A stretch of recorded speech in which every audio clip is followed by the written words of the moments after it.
guys, welcome back to Life on the Wrist. I hope you guys are doing really well today. I'm in a great mood because today what we're going to be discussing is a collection of chronographs. I'm going to be making an ideal collection of chronographs that I think would fit my tastes and are great suggestions to you if you're looking to start a collection of chronographs or perhaps looking to purchase a chronograph. I think these are some really awesome pieces that you can have in your collection or create a collection around. So that's what we're going to be discussing today. If you don't know, I'm a huge chronograph guy. I'm currently wearing my vintage memo sail, which has a chronograph movement in it. It reminds me of being on the water, which is obviously something I really enjoy. So that's going to be the topic for today. It's something near and dear to me, so might as well talk about it.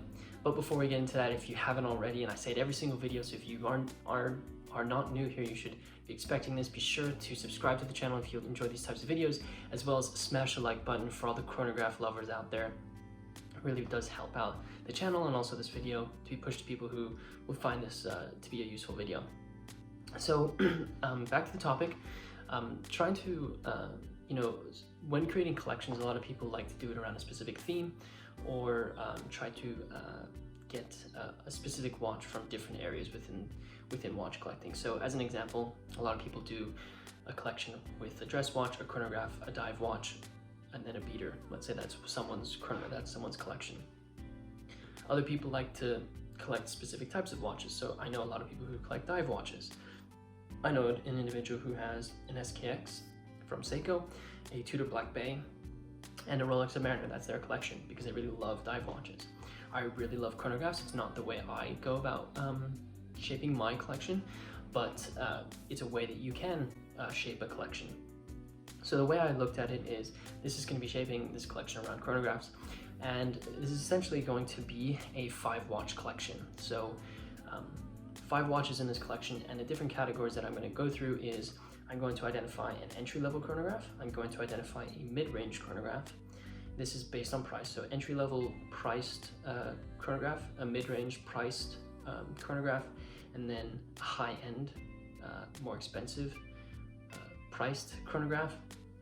Then I'll be grabbing a chronograph from an independent watchmaker because I think identifying, having an independent watch company in your collection, I think is an extremely important part of kind of a watch collection journey. It's paying tribute to those who are taking a little bit more time and energy and doing things their own way when it comes to creating watches. So I'm gonna have an independent watch company's chronograph, and then the last thing is vintage chronograph, and that's simply because I'm a really big lover of vintage watches, and I'm sure a lot of you are interested in vintage watches, so that's going to be the way I shape my collection. So I'll dive into the entry-level piece, and I know saying entry-level, mid-range, and high-end really is different to a lot of people. $500 to some may not be a lot. $500 to other people is a substantial amount of money. So please take the categorization of these with a grain of salt. I don't mean to offend you with the way in which I've structured the prices of this collection or anything like that. Just know that I'm creating this because based on general guidelines that I've kind of formed for this video. So the entry-level chronograph is the Tissot PRC 200 automatic chronograph. This watch is obviously from a really well-established brand, Tissot. It's one of my a brand that I'm very I adamantly talk about a lot because I think Tissot presents a lot of value for you, especially if you're just getting to watches. This chronograph is a really beautiful example. It's a black dial with these beautiful red hands that are kind of like accented around. They basically draw your eye a little bit more towards it. I went with a black chronograph because it's very basic. It's not too loud, so I think it can be applied to a lot more people's collections. And like I said, black dial with red hands, which are nicely accented on the dial. And then there's a date function at 3 o'clock, which is always something that can come in handy. If you look at the watch's face, or watch's dial, excuse me, it's a very large, very large, easy to read dial. The 6, 9, and 12 are extremely large, so again, pretty easy to read on the dial. And this watch comes on a rubber strap, and if you turn it over, there's actually a display case back, which I thought was really cool. The watch runs on the ETA CO1211 movement, so you're getting a ETA movement that's extremely well produced, it's going to last you for a very long time, and there really isn't anything wrong with it. The watch also has a 200-meter water resistance, so you actually don't have to worry about any water damage, which is something that I think is very convenient for this watch. The only thing that I think is a little bit controversial about this watch is it measures 43 to 44 millimeters in diameter, so you're getting quite a large watch. I think some people are going to find that to be a little bit too large for their wrists, but I think it is on the larger side, but I think it's still a good way to enter into the chronograph collection. So first watch is the Tissot PRC 200 automatic chronograph. So that's my entry-level piece. The mid-range piece that I'm looking at is probably something that you already guessed. This is going to be the Omega Speedmaster Professional. This is a watch that just about anyone talks about, everyone talks about within the watch world, but I think it's still important that you get your hands on it and touch it and feel it and realize why people rave about the Speedmaster so much. For those of you who don't know, it's a black dial chronograph from Omega, very classic look, manual wind watch, and this watch, if you don't know, was used in space exploration by astronauts, so it's got a lot of history with other parts of culture, and I really don't have a specific reference that I would go with for this. If you have a specific reference that you think stands above all the rest,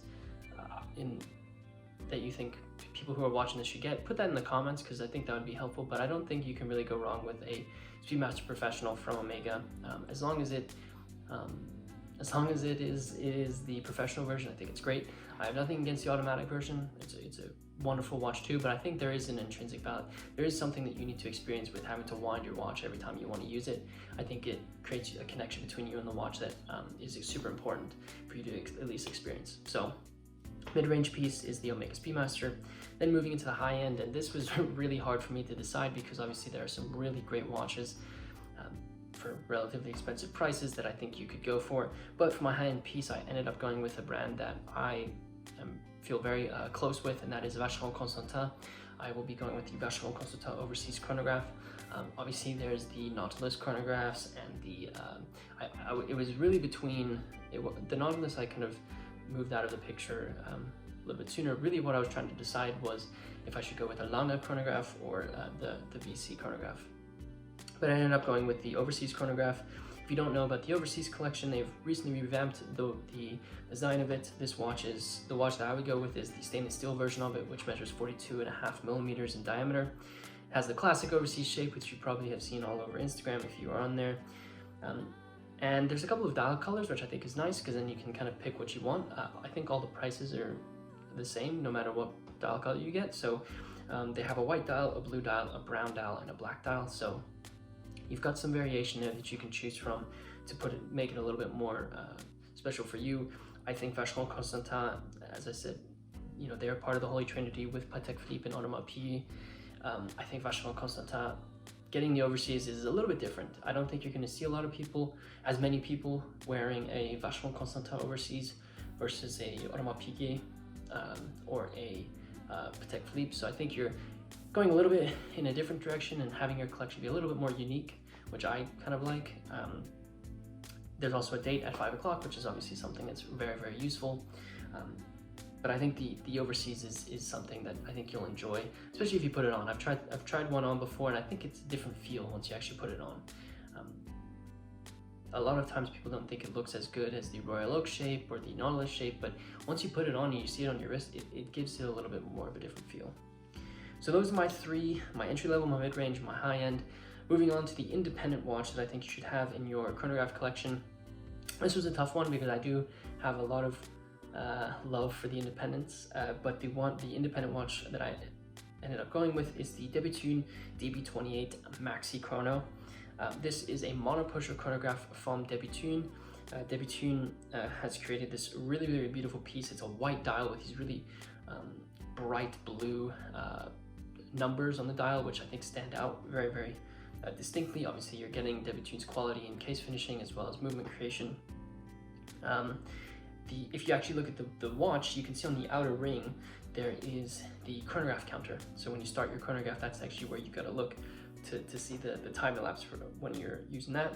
Like I said, it's got a white dial with blue numbers on it, which I think stands out very nicely. And you've got a very typical Debutune case, which almost looks like a spacecraft. I think Debutune is a brand that's getting a lot more respect now that people are wearing them more and showing them on Instagram, and they've really come into their own, which I think is really exciting. And the Maxi Chrono deserves a lot of love for the quality that Debutune is putting into it. So that would be my independent chronograph. And then the last one is the vintage category. And this, you probably thought I was going to go with my Memo Sale, but I decided to go with a different watch. This is another watch that I'm absolutely in love with, and that is the Universal Genève, just a vintage Universal Genève chronograph, compact with a 281 or 285 movement. This is everything you can think of. When you think of vintage chronograph, this is exactly what you think of. Beautiful cream dial, very, very simple watch. A little bit smaller in size, 36, 38 millimeter. It's literally, when you think vintage, this is exactly what you would be picturing. So I love the Universal Genève compacts. There are tri-compacts where you can have a moon phase. It's essentially a triple calendar chronograph, which is really, really beautiful as well. But I would just go with the Uni compact. So very, very simple. You can pick these up for probably around $3,000 US. So it's a little bit of money, but it's a very, very cool chronograph, and I think you're really getting that vintage feel with it, which is cool. And it's a nice way to start your vintage collection too, which one of the things I did consider.